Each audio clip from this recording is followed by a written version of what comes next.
রাসায়নিক পরিবর্তন কাকে বলে? যে পরিবর্তনের ফলে এক বা একাধিক বস্তু প্রত্যেকে তার নিজস্ব সত্তা হারিয়ে সম্পূর্ণ নতুন ধর্মবিশিষ্ট এক বা একাধিক নতুন বস্তুতে পরিণত হয় তাকে রাসায়নিক পরিবর্তন বলে।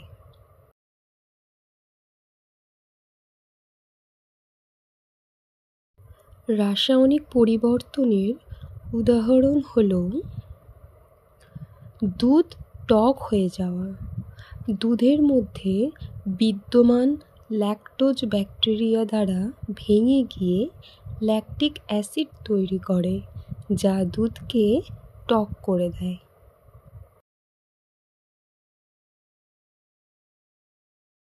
লৌহ বা অন্য কোনো ধাতব পদার্থে মরিচ পড়া, লোহা বা অন্যান্য ধাতব পদার্থের অক্সিজেনের সাথে বিক্রিয়া করে মরিচা তৈরি করে, যা একটি নতুন রাসায়নিক পদার্থ। কাগজ বা কাঠ পোড়ানো, কাগজ বা কাঠ পোড়ানো একটি রাসায়নিক পরিবর্তন যেখানে নতুন পদার্থ তৈরি হয়, যেমন ধোঁয়া, ছাই এবং কার্বন ডাই অক্সাইড।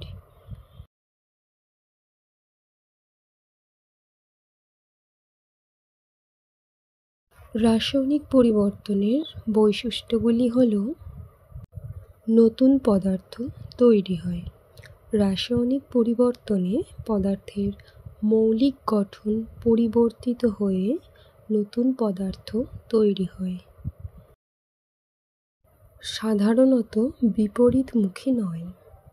রাসায়নিক পরিবর্তনগুলি প্রায়শই কঠিনভাবে বিপরীত করা যায় না।